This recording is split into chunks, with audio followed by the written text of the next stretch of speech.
There was a man who stopped believing in love, in peace, in tomorrow. He carried too many memories, too many ghosts from a war that never really ended. But one night, by a dying creek, a dog barked, and a woman's voice, gentle and kind, called his name. That's how hope returned to Hollow Creek, not as a miracle, but as a heartbeat, small, steady, and human. If you've ever felt forgotten, this story is for you. Subscribe, leave a small heart, and may this story remind you, no one is too broken to be loved again. Wind carried a mineral hush through the pines as dusk folded over Hollow Creek. The air smelled of iron and distant rain, as if the clouds remembered something the town had forgotten. Michael Graves had once lived by orders, not by mornings. For 20 years, he moved like a quiet instrument across unmarked maps. Navy SEAL, reconnaissance, the kind of man who learned to breathe inside silence. A shard of shrapnel lodged near his spine sent him home, the years after nearly finished what the medal began. At 48, he kept to the margin of things, a weather-beaten cabin on county land, the forest for walls, the creek for a ticking clock. He worked as a caretaker and safety inspector for the old uranium site, counting bolts, photographing rust, filing reports. No one read. People in town called him polite, distant, a man who nodded at the feed store and vanished by sundown. Loneliness wasn't his hobby, it was the shape of his armor. When panic rose like a black tide, he ran his thumb along the raised scar at his ribs and listened for a steadier pulse. Harper usually found it first. The German Shepherd was 9, thick-coated, ash and sable, with lantern gold eyes that held a patient gravity. One ear notched from an old fence line scrape, paws scarred by work and weather. He wasn't a pet so much as a promise, trained to steady a trembling body, to interrupt a drowning thought, to put his head on Michael's knee when the room began to tilt. Together they walked the perimeter at last light, past the buckled chain link, past keep out signs riddled by decades of boredom, past concrete mouths half swallowed by sumac and snowberry. Michael didn't talk much, but he thought in long, careful sentences. Why am I still here? Because someone should be. Because something happened in 1962 and the land never quite learned to sleep. Because you don't leave a post until you know who's coming. Tonight the creek looked wrong from 50 yards away. The bend that usually wore a dark green hush wore silver instead, a low glimmer as if moonlight had spilled inward and couldn't find a way back out. Harper stiffened, chest rising, ears forward. Michael felt the dog's ribs under his palm, then the tremor in his own hand, the old surge he could ride or drown. Easy, he said to both of them. He took the lantern and the sample kit he kept out of habit more than duty. Down the slope, sedge scraped his boots and the mud took him ankle deep. The water smelled like a battery torn open. Ozone, metal, a sweetness that did not belong outdoors. Fish lay tipped in the reeds, eyes filmed, scales throwing cold sparks in the lantern light. Beneath the surface, threads of pale gray unwound like smoke curling in reverse. Harper emitted a sound he almost never made, a low, uncertain whine. Michael watched the water breathe and, unhelpfully, remembered a flooded tunnel a world away, the way light thins in a place that hates it. Don't touch it, a voice said, steady but wind-shaken. He turned, hand closing around the knife that lived in his pocket by reflex, not malice. A woman stood near the cattails, boots sunk to the ankle, a flashlight cupped in both hands to keep it from trembling. She was mid-30s, long auburn hair braided under a gray knit cap, freckled skin turned winter pale, the kind of face that looked people in the eye and held there just long enough to make them feel seen. A field satchel bulged at her hip with labeled vials and a spiral notebook softened by rain. Clara Reynolds, she said, breath fogging. I teach chemistry at the elementary school. We're doing a watershed unit, simple stuff, baselines, pH, nitrates. Except this isn't simple. She glanced at the dead fish, then back at him. Her gaze did a small, careful cataloging. The faded naval tattoo at his wrist, the lantern burn scar near his thumb, the stillness that reads as danger to anyone who's learned it the hard way. You're Mr. Graves. You keep the mind from falling on itself. Michael, he said, and it's mostly falling anyway. She crouched and watched a ribbon of gray filtrate coil beneath the lantern. It's not just runoff. Something's reacting with the sediment. Look at the bubble pattern, the sheen. Clara spoke like a person who simplified herself for children all day and was relieved for a minute not to. There was no perfume, only the clean, chalk and paper smell of a classroom that clung through winter. She eased a vial into the current, hand steady now. "This is wrong," she said quietly, and it was not fear so much as grief. Michael's jaw worked. It happened before, 62. They put a concrete lid on the hill and called the poison history. He heard how bitter the word sounded and let it stand. Harper's nails clicked on stone. The dog stared upriver, not at the glow, but past it, body angled toward the far bank as if listening to a frequency the creek carried when no one else was around. Michael felt that pull too, the trained habit of imagining the unseen, a valve somewhere, a pipe clot, a sump that had decided to breathe again. He waded a step deeper, lantern held low. Under the light, the water's silver brightened, then dimmed, like the ghost of a heartbeat under skin. Something shifted beneath the mud at his boot. Clara saw his weight change and reached out, fingers brushing his sleeve before she caught the boundary and drew back. "You okay?" He nodded once, not trusting words. The world narrowed to 3 sounds: Harper's breath, the creek's thin hiss, and a far, hollow note like a spoon tapped against a buried bowl. He set the lantern on a flat rock and knelt. "Hold the beam," he said, and Clara swung her flashlight where his hands began to pry at the skin of the bank. The mud there was packed with root and rust, cold as a cellar wall. He dug with his fingers first, then the flat of a sampling trowel, peeling away. Silt until something that was not earth took the light and held it, a curve of steel, smooth and foreign, beaded with mineral dew. Michael ran 2 knuckles along the arc. The metal answered his touch with a faint subdermal hum, the kind you feel in your teeth more than hear. Clara exhaled hard, mist spilling into the beam. "That's not culvert, not county. I've mapped the drainage. There's nothing here." Her face changed the way faces do when a thought outruns disbelief. She pulled a pencil from behind her ear, wrote, "Project?" on the back of her glove, and then softer, as if the trees were listening. "My father worked for the Army Corps out here. He kept a list of places that didn't exist. We buried him the year I learned long division."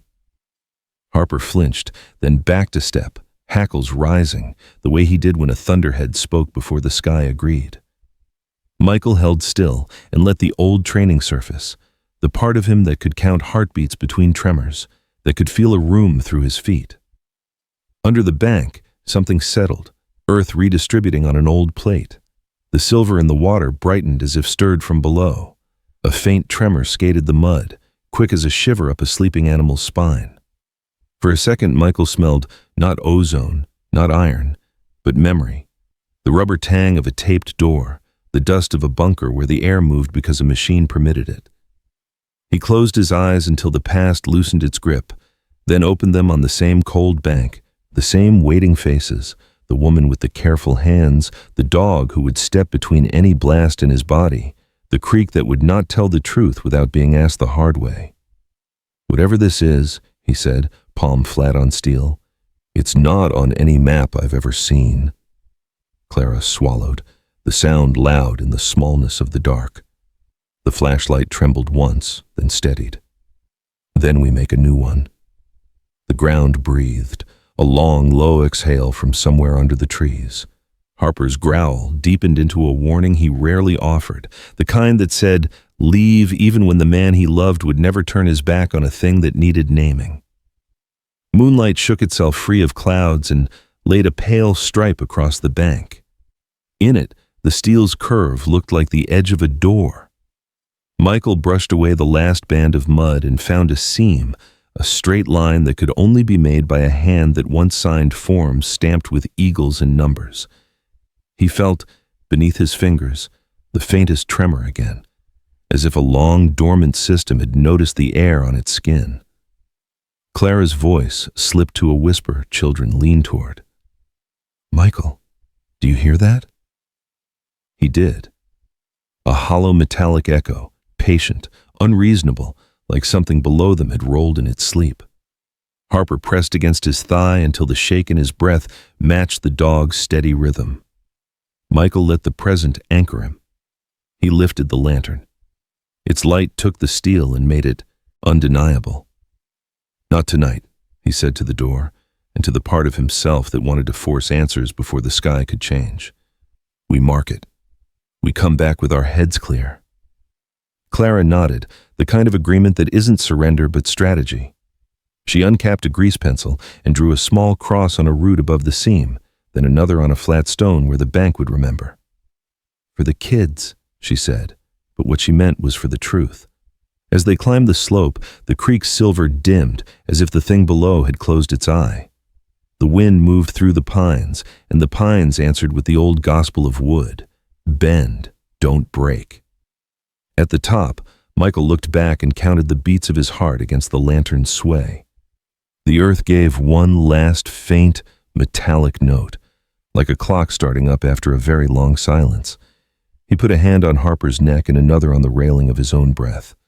"We'll be back," he said to no one and everything. The valley for a moment listened. Morning came gray and windless, the kind that made Hollow Creek look like it was holding its breath. A fog hung low over the valley, curling around the pines, swallowing the last shimmer of the poisoned stream. Michael Graves stood outside the cabin, his coffee cold, eyes fixed on the ridge where the mine slumbered under a veil of mist. Harper sat beside him, tail still, ears forward, the dog's gaze never leaving the dark tree line. They hadn't slept much. The glow in the water had faded overnight, but Michael knew what he'd seen. It wasn't imagination, and it wasn't over. By noon, he had driven into town, the old truck rattling like a memory across the dirt road. The Hollow Creek Mining Company still kept a satellite office near the highway, a squat building of faded stucco and dust. The flag out front barely moved in the wind. Inside, the air smelled of stale coffee and paper long forgotten. Travis Boone sat behind a cluttered desk, thick shoulders stretching his khaki shirt, a pair of reading glasses perched low on his broad nose. Once, he and Michael had shared a foxhole, Iraq, 2004, where Travis saved a man's life and lost half his hearing to a mortar blast. Now, he was the site's safety supervisor, his days measured by forms, signatures, and silence. When he looked up, a grin flickered across his weathered face. "Well, I'll be damned. Graves the ghost himself." His voice still carried that half-shout from the damaged ear. "What's it been? 10 years?" "Closer to 12, Michael said, shaking his hand. "I need to file an incident report. Contamination. The creek's showing chemical activity. Might be a breach near the north shaft." Travis's grin thinned. He leaned back, studying him. "You found something?" "I found enough," Michael replied. "And it's glowing." The silence that followed was heavy. Travis reached for a file, not to open it, but to have something to do with his hands. "Listen, Mike," he said finally. "You and I both know this place is built on 1,000 sealed lies. You start poking at them, they poke back." Michael frowned. "So what, we just pretend it's fine?" Travis rubbed the scar along his jaw, a nervous tick from years of command. "I'm saying some things were buried for a reason. The people running this show, they're not miners. They're government, subcontracted and classified before you and I were born. You start writing reports with words like radiation and breach. They'll shut the whole county down before they tell you the truth." He paused, his eyes softening. "You want my advice? Don't dig, Graves. Let sleeping ghosts stay under the dirt." Michael stared at him for a long moment, the old anger tightening his chest. "The ghosts are already awake," he said, and walked out. By the time he returned to the cabin, Harper was waiting at the porch, something clamped in his jaws. The dog dropped it at Wayne. Michael's boots, a small metal plate eaten by rust and soil. The words barely showed, but under the grime, Michael could make out an inscription, Project Halcyon, 1962. He turned it over, the metal cold and faintly magnetic. Harper sniffed it, ears folding back uneasily. Michael frowned. Where did you get this, boy? Harper trotted toward the creek, glancing back as if to say, Follow me. The two traced the same path from the night before, past the split pine and the mossy stones until they reached the outcrop. Michael knelt by the place where the hatch had been half buried. The plate's pattern matched perfectly with the bolts along the rim. It wasn't part of the mine. It was part of whatever lay below it. He felt the weight of the metal in his hand, the name ringing in his head. Halcyon, the word meant peace, calm seas, a cruel irony. Later that afternoon, Clara returned, her pickup truck kicking up a storm of dust along the path. She wore the same flannel shirt, sleeves rolled up, hair tied back in a loose braid that caught the sunlight. Harper barked once, tail wagging slightly, as she stepped down carrying a thermos and a stack of papers. I couldn't stop thinking about it, she said, setting the thermos on the table. I ran the first test on the water sample. There's trace uranium, yes, but also compounds I don't recognize, something synthetic. She hesitated. And there's something else. When you mentioned the mine, I started looking through my father's old records. Michael looked up. Your father? Colonel Thomas Reynolds, she said quietly. He was an engineer, military contracts, classified projects in the Southwest. He disappeared in 1962. Her voice faltered, then steadied. I was just a baby. They told my mother it was an accident during a containment drill. But last night when I saw the glow, it felt like I was looking at him again. He used to say the world hides its biggest mistakes underground. Michael turned the metal plate toward her. Project Halcyon. Ring any bells? Clara's face went pale. That was the name in one of his files. I never knew what it meant. She ran her fingers over the rusted letters.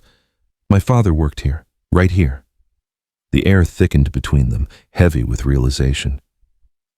As dusk settled, they sat on the porch, the world turning copper and blue. Harper lay near the steps, head resting on his paws, watching the darkening creek. Clara stared into her cup of coffee, her brow furrowed. Do you ever feel, she asked softly, like the past keeps trying to find you? Michael gave a dry laugh. Every damn day. He hesitated, then added, I lost someone too. A brother in all but blood. Sergeant Dean Keller. He went missing in Kandahar, 2008. No remains, no records, just one word on the file. MIA. Missing like your father. Some nights I dream he's still out there, waiting for me to find him. Clara looked at him, her expression unreadable, gentle but piercing. Maybe that's why you came here. He met her gaze, the reflection of the setting sun in her eyes. Maybe. A breeze moved through the trees, carrying the scent of rain. For a moment, the world felt almost normal. Two strangers bound by loss, their ghosts quietly shaking hands in the twilight. Then Harper stood up, ears rigid. A low growl rolled from his chest. Michael followed the dog's gaze to the tree line. The fog had thickened, the forest darker than it should have been. And there, barely visible through the mist, was the outline of a figure standing by the creek, unmoving, watching. Michael's muscles tensed. Stay here, he whispered. He took a step forward, the gravel crunching under his boots. The figure didn't move. Then lightning flashed, brief and blinding, and the shape vanished. When the afterimage cleared, only the empty creek remained, rippling faintly with silver light. Clara's voice broke the silence. You saw it too, didn't you? Michael nodded slowly, his eyes still on the place where the figure had stood. Yeah, he murmured. And I think the ghost just got a face. The storm broke at dawn. Rain fell in long silver threads, whispering against the roof of the cabin like an old confession. Michael Graves stood at the window, watching the valley blur into a wash of gray and shadow. The creek ran swollen now, restless, carrying the faint glimmer of something unholy beneath its surface. Beside him, Harper shifted restlessly, the old shepherd's breath fogging the glass. Michael reached down, absently rubbing the dog's head. We're not done yet, boy, he murmured. His voice carried that gravel edge born from years of command and regret. By afternoon, the rain eased into mist. Clara arrived, raincoat glistening, her hair damp, cheeks flushed from the cold. She carried a folded map and a lantern, eyes bright with that same quiet fire that had drawn Michael in from the start. Not beauty in the fragile sense, but strength carved by loss. "I traced the creek upstream," she said, spreading the map on the porch table. "If we follow this ridge, we'll hit the old containment tunnels. My father's note said they were sealed, but—" She hesitated, her voice thinning. "He wrote about a secondary access point, something the company never logged." Michael studied the map. "You think it connects to Halcyon?" "I know it does," she replied, tucking a loose strand of hair behind her ear. "And if we're right, the contamination is coming from inside the hill, not runoff, not natural decay. Something's leaking again." Harper barked once, as if agreeing. Michael grabbed his flashlight, slinging his canvas bag over his shoulder. "Then we better move before the rain floods it shut." The trail was narrow, overgrown, the air thick with moss and damp earth. Clara's lantern bobbed behind him, casting fragile gold halos across the trees. The forest felt older here, heavy with silence, as if the ground itself was holding its breath. Harper trotted ahead, nose to the ground, his fur dark with rain. Each time the dog stopped to sniff, Michael's gut tightened. War had taught him to trust that sense, the kind that heard danger long before the mind admitted it. Halfway up the ridge, Harper began to bark sharply. He dug at the mud near a rusted grate half buried under ferns. Michael knelt beside him, clearing away roots and dirt until a metal door emerged, circular, welded shut but cracked along one seam. The faint hum they'd heard that first night returned, low and rhythmic, like a dying heart still trying to beat. Clara crouched beside him, breath fogging in the chill. "That's it. That's the hatch." Michael ran his fingers along the edge. "We'll need leverage." He wedged the end of his crowbar under the seam, muscles straining as the hinge gave a protesting groan. The smell that escaped was acrid, dust, metal, and something chemical that stung the nose. He shined the flashlight down. A ladder descended into blackness. "Stay here with the lantern," he said. Clara shook her head. "Not a chance." Michael gave a half smile, something rare and fleeting, then began the climb. Harper whined but followed, paws clanking softly on the metal rungs. The air grew colder the deeper they went, the sound of dripping water echoing through the shaft. At the bottom lay a corridor of corroded steel. Warning signs peeled from the walls, restricted area, authorized personnel only. The floor was coated in dust so thick their footprints left trails like ghosts. A single flickering light hung overhead, weak but still alive. They moved slowly, passing rows of shattered glass and collapsed shelving. Harper's claws clicked softly, tail stiff. At the corridor's end stood a heavy door marked Laboratory A, X-12 compound. Michael forced it open. Inside, the air was dry, sterile, untouched for decades. Tables lined with broken instruments, overturned beakers, and blackened stains that looked too organic to be chemical. On one desk, a small leather-bound notebook lay half-buried in dust. Clara brushed it off carefully. Her hand trembled when she saw the handwriting. "This is my father's." She flipped through brittle pages filled with sketches, formulas, and scrawled entries. Containment breach. X-12 unstable, ordered to seal site, fatal exposure inevitable. Her eyes glistened under the lantern's flicker. He knew it was leaking. They left him here. Michael's jaw tightened. They made him disappear. Clara swallowed, her voice barely a whisper. "They killed him to bury the evidence." Harper whined, pawing at the far corner where a vent grill hung loose. Michael crossed over and pried it open. Inside lay a rusted metal cylinder the size of a lunchbox. The label was faded but readable. X-12 compound sample. He set it down gently. "This is it. Proof. Enough to shut them down." But even as he said it, the hairs on his neck stood. Somewhere behind them, a faint echo. Footsteps, deliberate and close. A voice emerged from the darkness, deep and calm. "You should have listened, Graves." Michael turned sharply, gun drawn before he realized he was aiming at Travis Boone. The man stood in the doorway, soaked from rain, his face drawn and hard. The easy grin from the office was gone. "You don't know what you're messing with," Travis said quietly. "Halcyon wasn't just an experiment. It was containment for something they couldn't control." You open those doors. You open every grave they built under this valley." Clara stepped forward, voice shaking but steady. "My father died here. You expect us to walk away?" Travis's jaw tightened. "I expect you to survive." His eyes flicked toward the cylinder. "Take that thing and burn it. Forget the rest." Michael's hand didn't lower. "Who are you protecting, Travis?" "The people who still sign my checks," he said bitterly, "and the ones who decide who disappears next." The silence stretched, between them, heavy and sharp. Then Travis sighed, lowering his gaze. "You didn't hear this from me, but they're watching. There's been movement around your cabin. Cameras, motion sensors. They know you've been digging." He turned to leave, pausing at the door. "Whatever you do, don't come back here. This place is a graveyard, and the dirt's already full." Then he was gone, footsteps fading into the storm. Clara looked at Michael. "He's lying."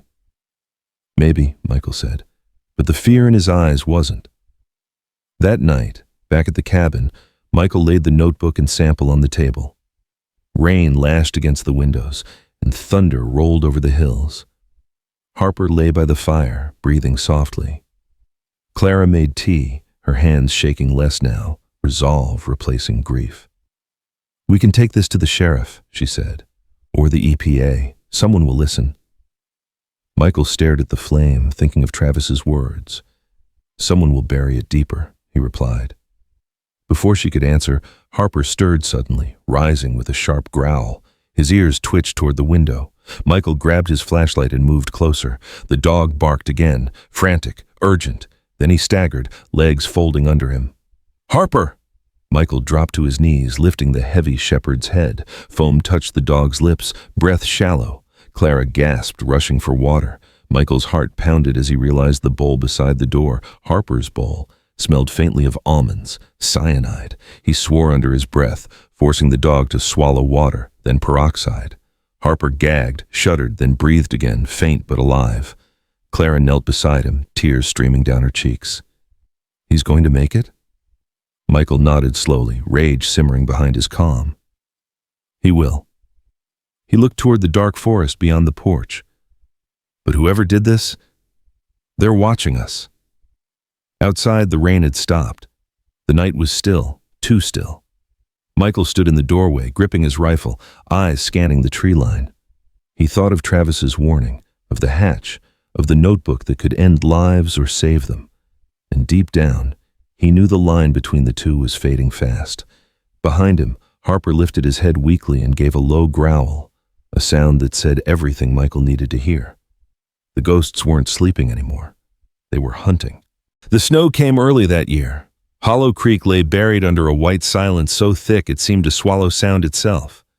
The trees stood like sentinels, their branches heavy with frost, while smoke from the distant refinery curled faintly against the gray skiing. Michael Graves stood at the edge of the forest, breath misting in the cold, his rifle slung across his back. Harper moved quietly beside him, the shepherd's coat dark against the snow, nose low, tail stiff. Every sound, the crunch of ice, the low whistle of wind, felt magnified in the emptiness. The world had gone still, but Michael knew stillness didn't mean peace. They hadn't slept in 2 days. The attack on the cabin had left scorch marks across the floorboards and smoke in his lungs. The fire hadn't spread, but the intent was clear. Someone wanted him erased. Clara was inside now, tending to Harper, who had recovered enough to walk but carried a faint limp. Michael watched the horizon, waiting for movement, his mind circling back to one name, Travis Boone. The man who'd saved his life once, the man who had now tried to end it. When the truck came up the old logging road that afternoon, Michael knew the engine before he saw it. He waited by the porch, rifle hidden but ready. The truck stopped, engine idling, snow hissing under the tires. Travis climbed out slowly, wrapped in a thick army coat, the brim of his cap shadowing his face. His beard was rougher now, gray streaks cutting through the black. He looked older than he should have been, haunted, maybe even hollow. "Michael," he said quietly, raising both hands, "I didn't come to fight." "Good," Michael replied, voice flat. "You'd lose." Travis sighed, snow crunching under his boots as he approached. You always were dramatic. His breath steamed in the cold. I came because you need to know what you're standing in. Michael didn't lower his guard. You burned my house. I tried to save your life, Travis said sharply. You think they'd stop at a warning? You think Halcyon was just a spill site? He took a step closer, lowering his voice. It was atmospheric control, Graves. A damn weather weapon. They built reactors under this valley to manipulate cloud density and rainfall.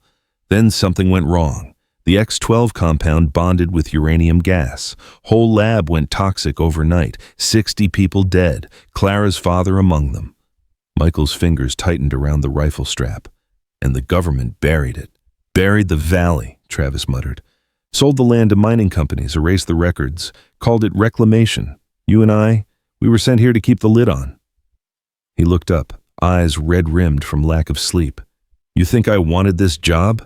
They said it was containment, but the air's still dirty, Graves. The soil bleeds when it rains. From the doorway, Clara stepped into view. Her cheeks were pale from the cold, auburn hair tucked into a wool scarf. And you just kept quiet? She said, voice trembling. You knew what they did to my father? Travis looked away. I was told he volunteered. None of us knew the truth until the bodies were gone. Clara's hands clenched. You're lying. I wish I was. His eyes softened briefly. You remind me of him. Stubborn. Too good for this world. Michael lowered his rifle slightly.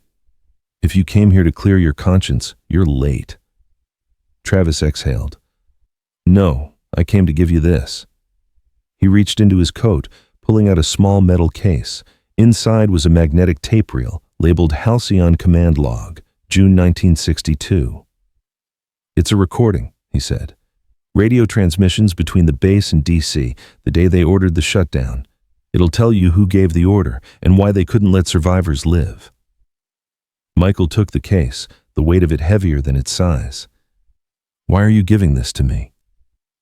Because I'm next on the list, Travis said, voice breaking for the first time. I disobeyed orders when I didn't finish you off. They'll come tonight. You, Clara, the dog, get out while you can. Michael stepped forward. Come with us. Travis shook his head. I'm done running. I made my choices. He looked at Harper, who watched him with quiet suspicion. Take care of her, Graves. You're good at protecting people. Always were. Then he turned and walked into the snow, the sound of his boots fading until the forest swallowed him whole. They didn't speak for a long while. The tape reel sat on the table like a sleeping serpent. Outside, the snow thickened, wind scratching against the windows. Clara finally whispered, We should listen. Michael nodded. He set up the old field recorder from his army gear, feeding the reel through the machine. The static hissed to life, followed by a clipped male voice. Containment breach. X-12 release confirmed. Protocol Helios initiated. Another voice, colder, official. All personnel to remain on site. Civilian exposure must be contained at all costs. Clara's hand went to her mouth as the log continued. Civilian evacuation denied. Initiate burn protocol. A pause. Then a different voice. A man choking through static. This is Colonel Reynolds. You can't do this. There are families down there. Clara froze. That's my father. Michael turned to her, but she wasn't crying. Her expression was stone, eyes wide but unblinking. The recording ended with one final command. Seal Hollow Creek. Erase everything. The tape clicked to a stop. Michael sat back, the air heavy with silence. Now we know, he said softly. Clara looked out the window, voice distant. They murdered him. Night fell fast. By the time they packed their things, the valley had gone black except for the glow of the fireplace. Michael filled his rifle with fresh rounds while Clara gathered the notebook and the tape. Harper paced restlessly near the door, nose twitching toward the window. Then came the smell, smoke. Not from the fire inside, but from outside, sharp and biting. Michael ran to the window. Down the slope, an orange light flickered. The forest was burning. They found us, he said. Flames climbed through the snow like veins of fire and ice. Shadows moved within the smoke, men in heavy coats, their flashlights cutting through the storm. Michael shoved Clara toward the back door. Out through the ravine. Go! She hesitated. What about you? I'll cover you. Take Harper. But Harper refused to leave. The shepherd barked furiously, pressing against Michael's leg. Michael grabbed his coat, the tape reel stuffed inside. The first Molotov hit the porch, shattering glass. Fire burst across the walls. Clara screamed his name, but he was already dragging her toward the back, heat licking at their heels. The second explosion tore through the living room, throwing him against the wall. Pain seared through his shoulder, the world spinning in flashes of fire and snow. He heard Harper barking, then silence. Harper! Michael crawled through the smoke, coughing, vision blurring. Through the haze, he saw movement, black fur, glowing eyes. The dog gripped his sleeve, teeth pulling with desperate strength. Harper dragged him across the floor, through the broken doorway, into the freezing snow outside. Behind them, the cabin collapsed in a wave of flame and ash. Michael lay on his back, breath ragged, watching embers fall like dying stars. Harper stood over him, chest heaving, smoke curling from his wet fur. Clara appeared moments later, face streaked with soot, eyes wide with disbelief. You're alive, she whispered. Thanks to him, Michael rasped, reaching to stroke Harper's neck. The shepherd leaned into his hand, trembling. The three of them sat in silence as the fire consumed what little life they had left behind. From somewhere deep in the woods came the echo of engines retreating. Whoever had come to erase them was gone. For now. Michael stared into the flames, voice low. They think this ends here. Clara turned to him. It doesn't, does it? He shook his head, eyes reflecting the fire. No. This is where it begins. Snow fell heavier, hissing against the embers, turning flame to steam. And in that frozen night, amid the ruin of all they'd known, Hollow Creek seemed to exhale, as if the earth itself mourned what had been buried beneath it. Morning rose cold and colorless over Hollow Creek, the snow now gray with ash from what once was home. Smoke drifted faintly across the valley, curling through the pines like ghosts, looking for a way back into memory. Michael Graves stood amid the ruins, his breath white in the frigid air, his coat stiff with soot. Beside him, Harper limped through the charred remains of the cabin, nose pressed low, searching as if his loyalty extended even to the ashes. The shepherd's fur was still singed in places, his right ear notched from the fire, but his eyes burned with the same quiet resolve that had carried them through every storm. Michael crouched near the wreckage of the hearth. His hands, blackened with soot, brushed against something hard beneath the ashes. A small, rusted ammunition box, edges warped from heat. It was heavy, sealed tight, the metal faintly humming with the cold. He pried it open with the tip of his knife. Inside, wrapped in melted film reels and fragments of paper, lay a single 8mm canister labeled in fading blue ink. Reynolds, 1962, Halcyon. He turned it in his hand, heart pounding. The canister was brittle with age but intact. Clara approached quietly behind him, wrapped in an old wool coat far too thin for the cold, her auburn hair dusted with snow. Her eyes were red from tears and smoke, but her voice was steady. What is it? Michael held the reel toward her. It's your father. They found an old projector in the maintenance shed by the road, half broken but functional. The smell of burnt plastic filled the air as Michael adjusted the reels. The light flickered against the soot-stained wall. Then the film came to life. Grainy black and white images bled across the screen, soldiers in cold weather gear hauling metal drums stamped with the Army's insignia. The camera shook, the voice behind it ragged but familiar.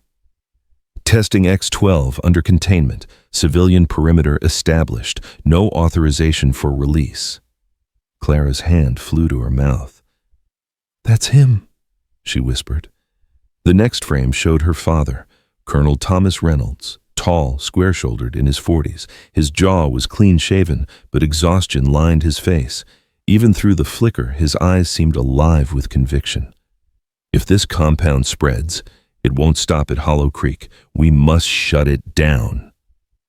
Then chaos, the lens shaking, shouts, flashes of light, and a voice off-screen yelling, "Seal it! They can't know!"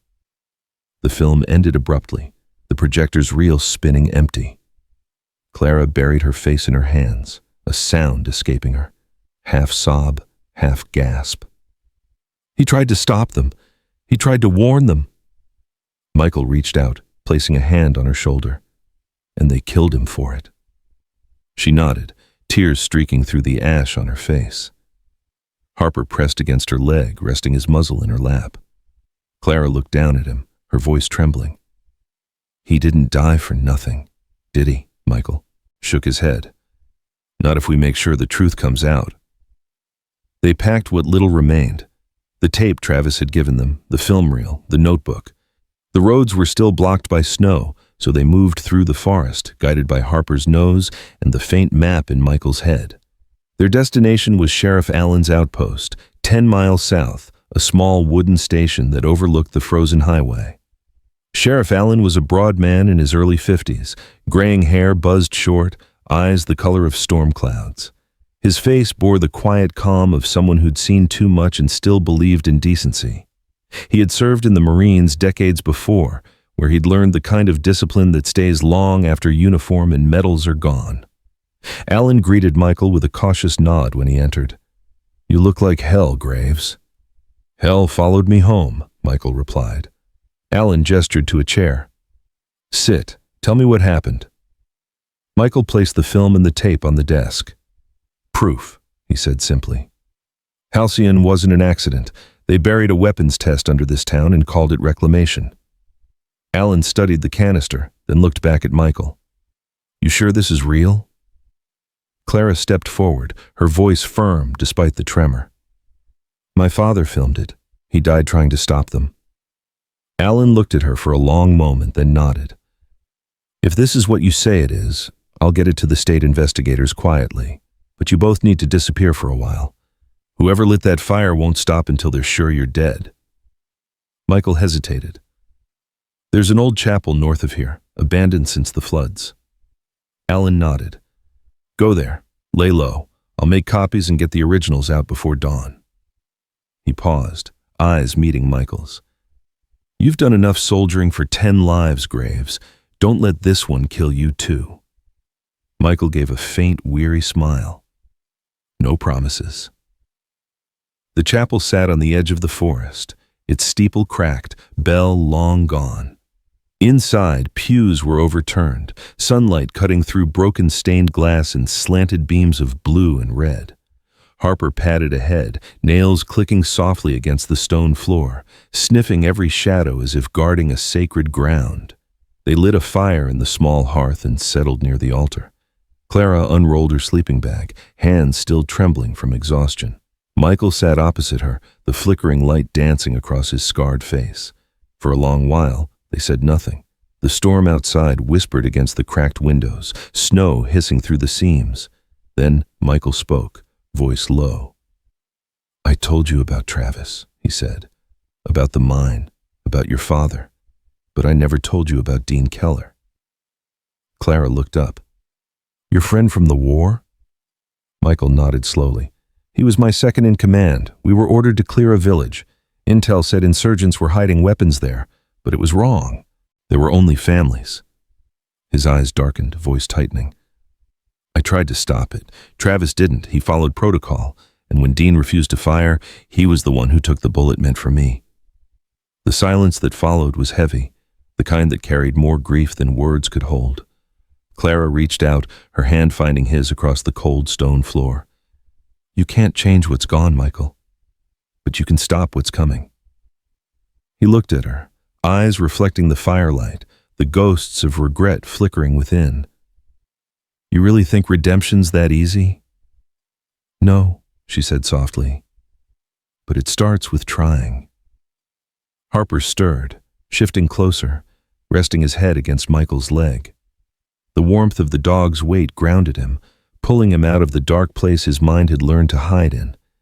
He turned to Clara, and for the first time in years, allowed a faint, genuine smile. Outside, the storm began to break. The snow slowed to a whisper, and a thin streak of dawn light crept across the chapel floor, falling across their hands. That night, Michael couldn't sleep. He stood at the doorway, watching the first morning light touch the hills. The world felt fragile, scarred but still standing. Behind him, Clara slept curled beside Harper, her breathing steady, peaceful. He envied that peace. For years he had believed the only thing left for him was endurance, to survive, not to live. But her words from earlier lingered in his chest like an ember refusing to die. You can't save the past, but you can save this place. He looked toward the horizon, the wind carrying the faint scent of pine and snow. For the first time in a long time, he didn't feel like a man running from ghosts. He felt like someone finally turning to face them.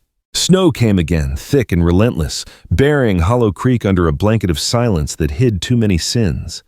The town looked peaceful from afar, chimneys breathing smoke into the gray air, street lamps flickering through the mist. But beneath the calm, sickness was spreading. It began with the children, pale faces, coughing fits, skin blotched with strange rashes.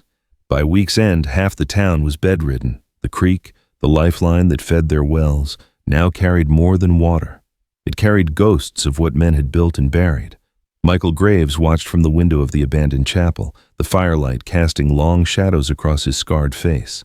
His eyes, once calm, now burned with sleepless fury. Harper lay by the hearth, his bandaged legs stretched out, breathing steady but shallow. Clara moved quietly around the room, setting up the small satellite uplink Sheriff Allen had sent the night before, a jury-rigged laptop, an external drive, and a single flickering signal. "It's enough," she murmured, fingers flying over the keys. Her voice carried a mix of focus and exhaustion, her cheeks pale, hair tied back hastily. "If we upload the data, the footage, and the contamination reports, it'll spread before they can bury it again." Michael paced behind her, his boots scraping the stone floor. "They'll trace the signal." "They'll trace it anyway," she said, not looking up. "At least this way people will see what was done here." Outside, wind howled through the forest, rattling the chapel windows. Harper's ears twitched, but he didn't rise. Michael moved closer to Clara, his rough hand steadying her shoulder. "Do it." The upload began, lines of code flashing on the screen, progress inching upward. Footage of the 8mm reel, Travis's recorded confession, readings from the contaminated soil. All of it went out into the open world for the first time. Somewhere far away, journalists would see it, scientists would confirm it, and the ghosts of Hollow Creek would finally speak. By midnight, Clara leaned back, letting out a trembling breath. "It's done." Michael nodded, relief flickering in his chest. "Then it's their move now." He didn't have to wait long. The next morning, radios blared across the county.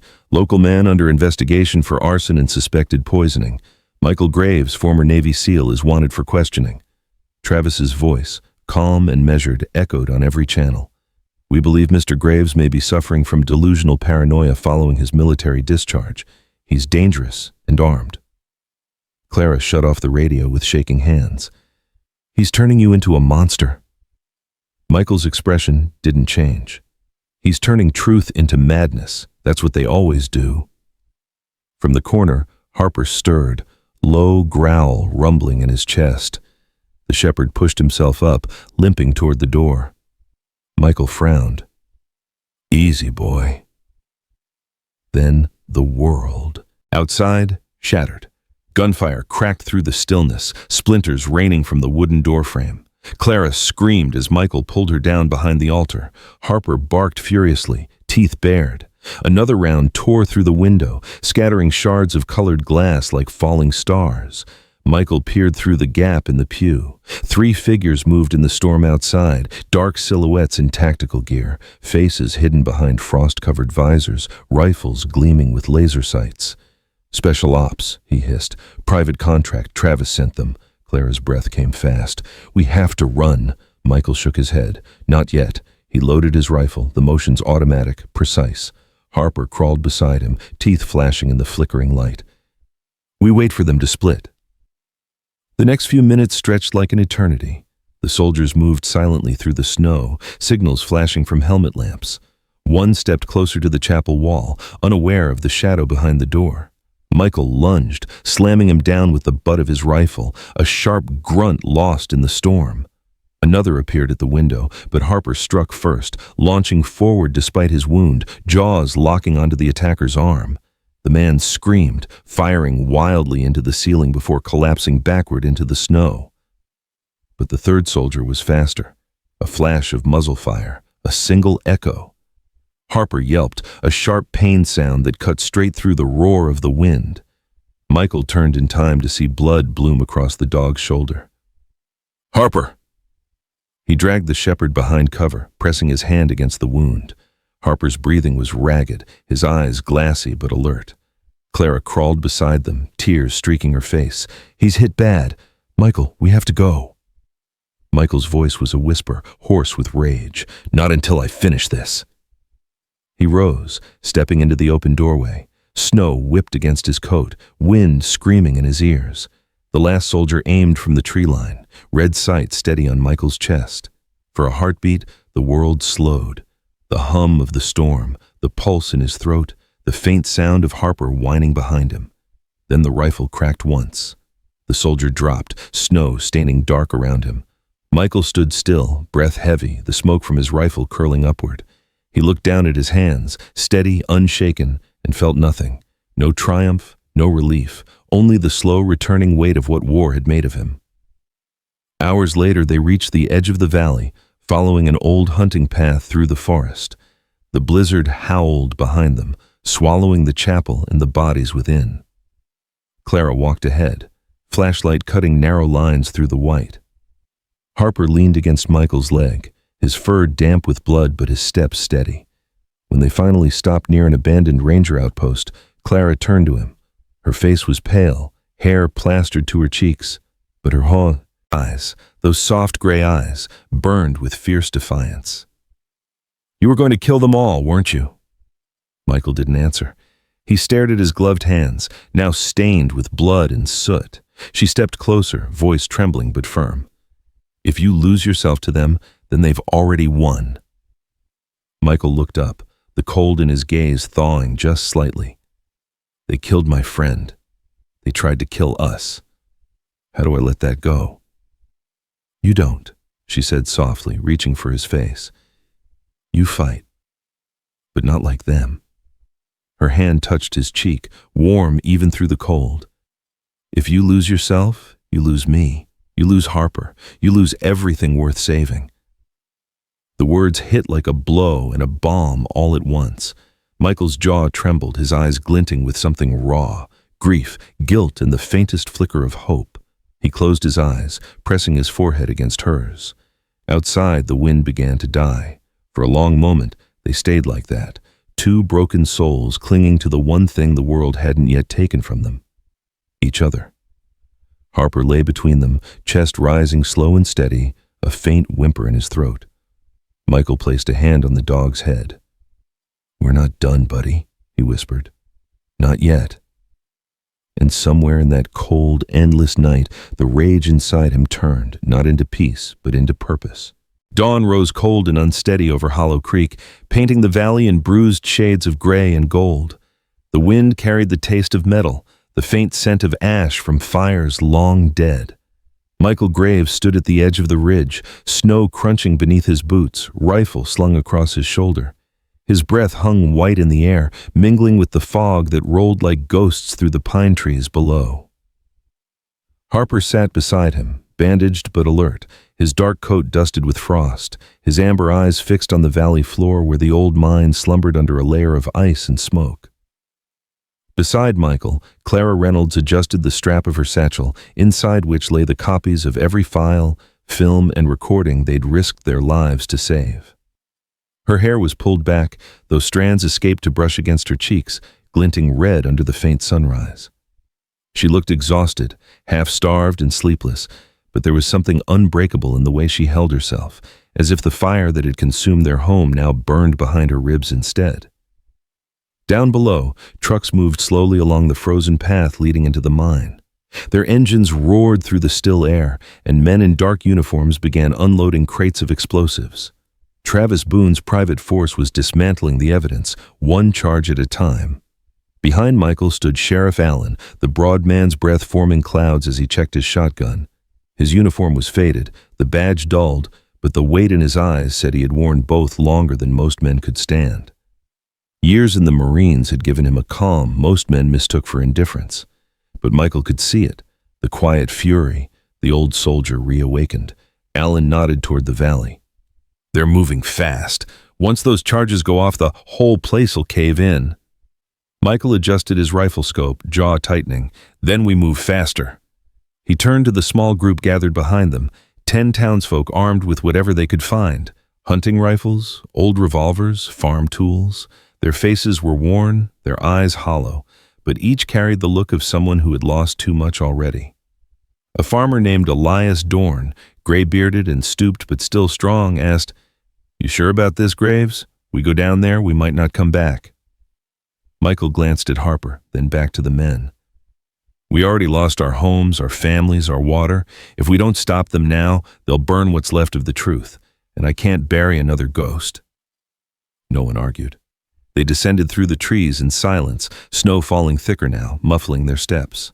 Clara stayed close behind Michael, one hand gripping her satchel, the other brushing Harper's back for steadiness. When they reached the clearing near the mine entrance, the sound of machinery was deafening. Trucks idled, men shouted orders, floodlights cut harsh beams through the mist. Travis Boone stood near the entrance, wrapped in a heavy parka, his face gaunt under the harsh light. The beard he'd once kept neatly trimmed had grown wild, streaked white with stress. His left arm hung stiff in a sling, a reminder of the last time he'd crossed paths with Michael. His eyes, though, still held that same steel, a soldier's pride rotted into bitterness. "Michael!" Travis called out as soon as he saw them emerge from the tree line. His voice carried over the engines, sharp and cold. "You just don't know when to quit." Michael stepped forward, snow swirling around his boots. "You're going to bury an entire valley, Travis. Men, women, kids, they're all dying from what's in that creek. You really think this'll make it right?" Travis gave a hollow laugh. "Right? You still think that word means something?" He gestured toward the explosives. "This is mercy. When this place goes down, the contamination dies with it. No press, no trials, no witnesses, just silence. And silence is mercy." Clara's voice cut through the wind. "You're murdering truth." Travis turned toward her, his expression softening for a fraction of a second. "You think I don't know that, sweetheart? I've been killing truth my whole life. Orders, missions, signatures, none of it mine, but my fingerprints are all over it." He looked back to Michael. "We were trained to follow, Graves. We both did it too well." Michael took another step forward, his rifle steady in his hands. "Then stop following."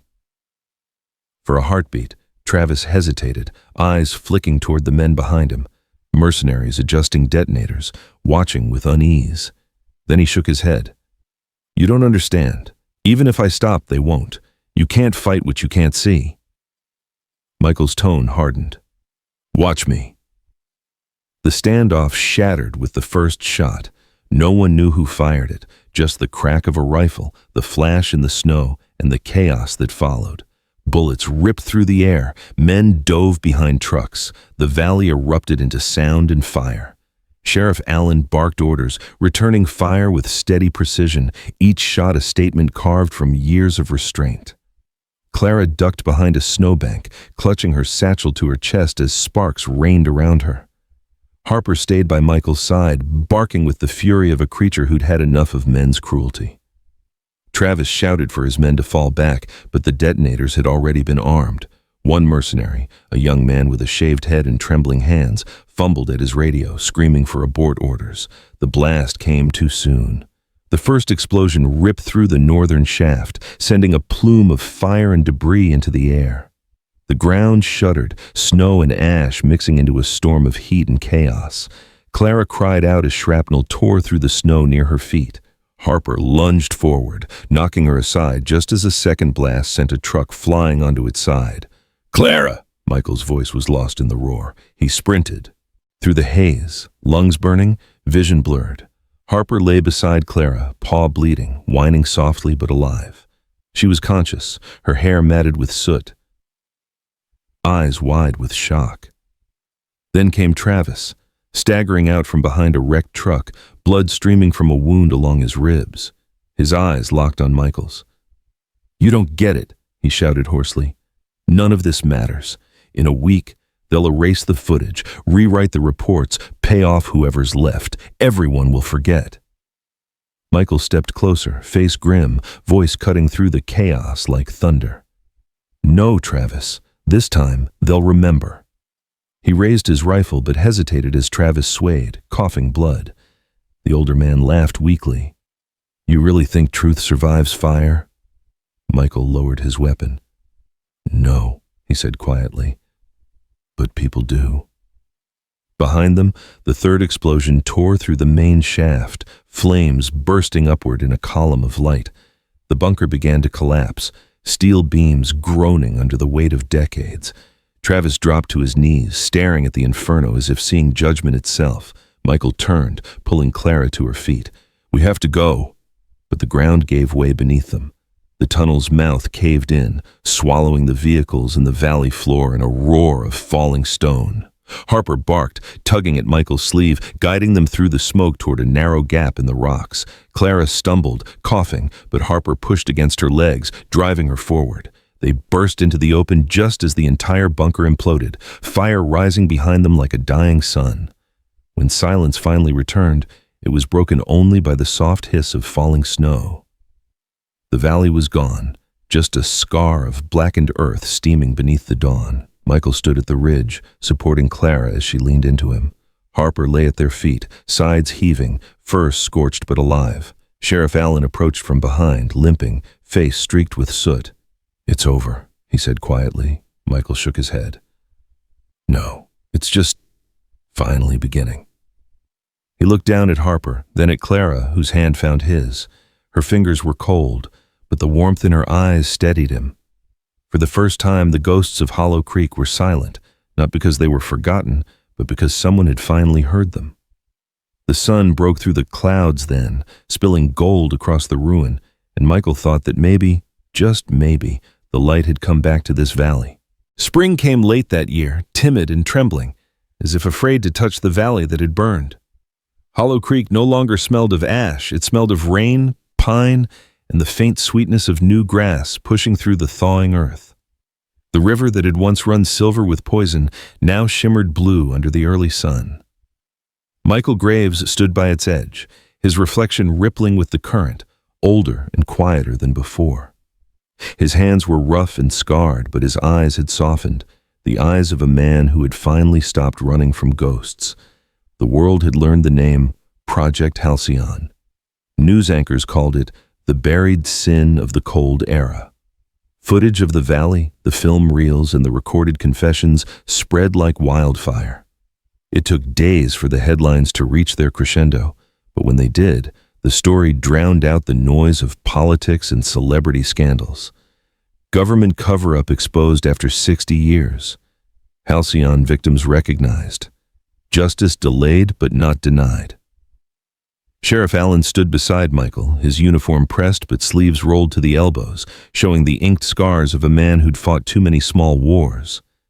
He looked at the creek, his jaw set but eyes weary. "They're sending cleanup crews next week," he said. "EPA, National Guard, half the alphabet." Michael nodded. "About time someone else got their hands dirty." Allen gave a small smile, the kind that never quite reached his eyes. "You did good, Graves. You and the girl." Michael glanced toward the hill where Clara stood, talking to a group of volunteers from the State Wildlife Department. Her hair glinted auburn in the sun, caught by the wind. She wore an old green jacket and jeans streaked with mud, her hands moving as she spoke, alive with energy. To Michael, she looked like the first breath of spring, proof that beauty could still exist in the ruins. "She's tougher than she looks," Michael said softly. Allen grunted. "Always the quiet ones that save the world."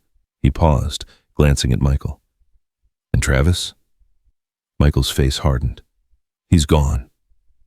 Alan nodded slowly.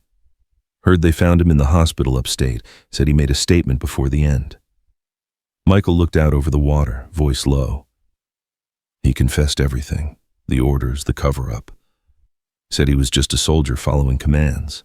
He shook his head. That excuse doesn't sound any lighter after 60 years. Alan placed a hand on his shoulder. Maybe not.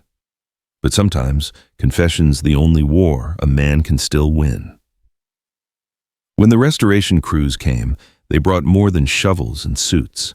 They brought cameras, journalists, and officials eager to be seen fixing what their predecessors had broken. Clara helped coordinate wildlife recovery with the biologists, her once quiet voice now filled with quiet authority. She worked beside a young environmental scientist named Mara Collins, a woman in her late 20s with sharp hazel eyes and a streak of impatience that reminded Michael of himself at that age. Mara wore a denim jacket plastered with campaign buttons, her dark hair tied in a short ponytail that never stayed neat.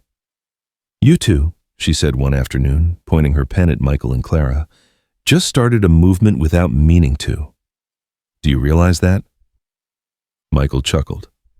"I've been trying not to start things my whole life." "Well," Mara replied, scribbling notes, "this one's worth starting." She flashed a grin.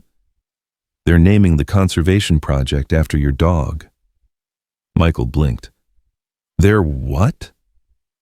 Clara smiled from where she knelt beside Harper, who was sprawled lazily under the sun, his coat thick and gleaming again. "Harper Sanctuary. It's official. A rescue center for working dogs and retired veterans. I already signed the papers." Michael crouched, scratching Harper's neck. "So you went behind my back." "I learned from the best," she said, laughing softly. The shepherd wagged his tail, eyes half closed, as if proud of his new legacy. Around them, the air was filled with the sound of hammers, voices, and birdsong. A melody of rebuilding. For the first time in years, Hollow Creek sounded alive. Weeks passed, and the valley transformed. The government paid compensation to the townsfolk, rebuilt homes, and erected a memorial near the ridge.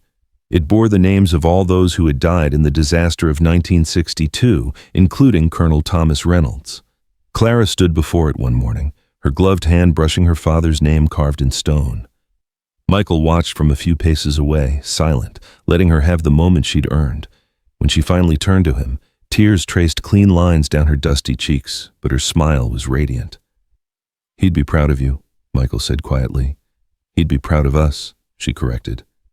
They walked back toward the sanctuary together. Harper trotted ahead, tail swaying like a banner. Children from the town followed him, laughing as they tossed sticks into the creek. The water caught the light, clear and steady, washing over smooth stones where once only poison had run.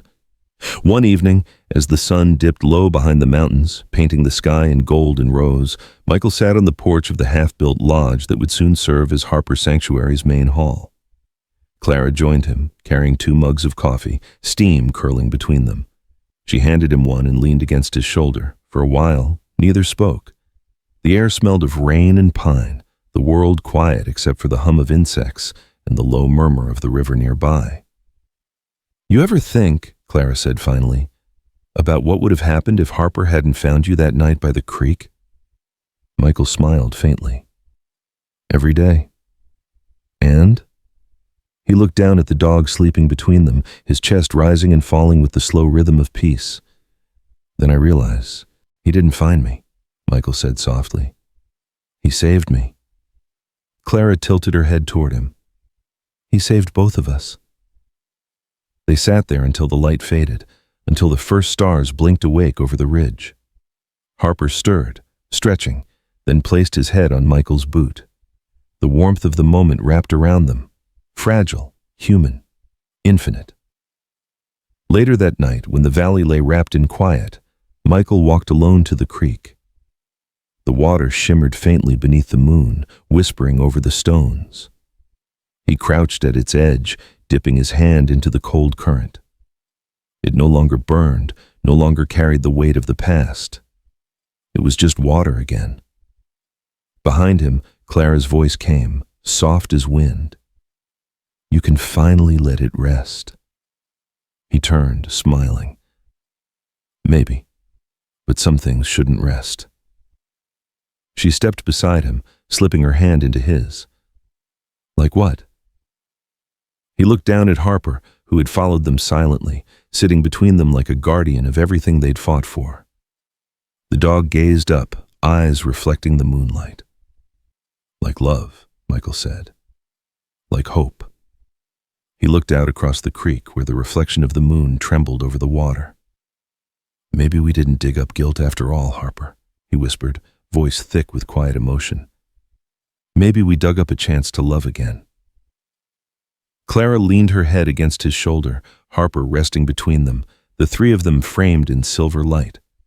The valley, once cursed, now glowed with life, the trees whispering forgiveness, the air humming with renewal. And when dawn came, its light fell gently over Hollow Creek, turning every scar into something that shimmered, not because it was healed, but because it was remembered. When the earth heals, so can the heart, even hearts burdened by pain, illness, or loneliness.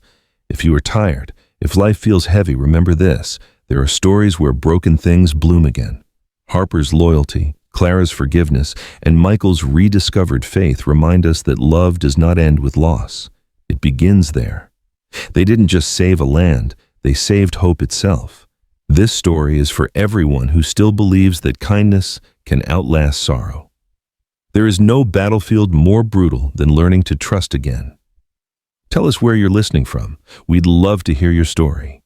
If this touched your heart, please like, share, and subscribe to spread warmth and faith. May God bless you with comfort, strength, and healing, easing every pain as you reach the story's end. We'll meet again in the next tale.